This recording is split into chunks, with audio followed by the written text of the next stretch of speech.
Iran, Israel ও যুক্তরাষ্ট্রের যুদ্ধের দামামায় টালমাটাল বিশ্বের জ্বালানি বাজার। এমন প্রেক্ষাপটে বাংলাদেশের অভ্যন্তরীণ জ্বালানি সংকট কাটাতে স্পট মার্কেট থেকে দ্বিগুণ দামে আরও ৩ কার্গো তরলীকৃত প্রাকৃতিক গ্যাস এলএনজি আমদানির সিদ্ধান্ত নিয়েছে সরকার। এর মধ্যে দক্ষিণ কোরিয়া থেকে ২ কার্গো এবং যুক্তরাজ্য থেকে ১ কার্গো এলএনজি আনা হবে।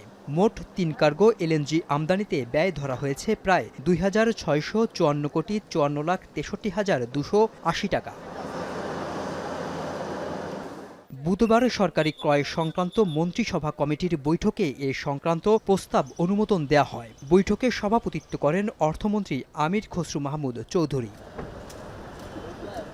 এদিকে জ্বালানি সরবরাহ নিশ্চিত করতে কূটনৈতিক তৎপরতা বাড়িয়েছে সরকার। বুধবার সন্ধ্যায় অর্থ মন্ত্রণালয়ে মার্কিন রাষ্ট্রদূত বেন ক্রিসেন্টসনের সঙ্গে বৈঠক শেষে অর্থমন্ত্রী জানান, যুক্তরাষ্ট্র থেকে দীর্ঘমেয়াদী এলএনজি আমদানির বিষয়েও আলোচনা হয়েছে।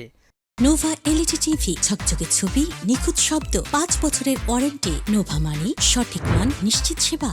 না, মূলত এখন তো এনার্জির যেটা তেল গ্যাসের যে সমস্যা, এটা নিয়ে আলোচনা হয়েছে এবং যুক্তরাষ্ট্র থেকে এলএনজি ইম্পোর্ট করার ব্যাপারে লং টার্মে আমরা কি করতে পারি এটার ব্যাপারে এটা একটা বিষয়। আর অন্যদিকে সচিবালয়ে বিদ্যুৎ, জ্বালানি ও খনিজ সম্পদ মন্ত্রী ইকবাল হাসান মাহমুদের সঙ্গে দেখা করেছেন ঢাকায় নিযুক্ত ভারতীয় হাইকমিশনার প্রণয় ভার্মা।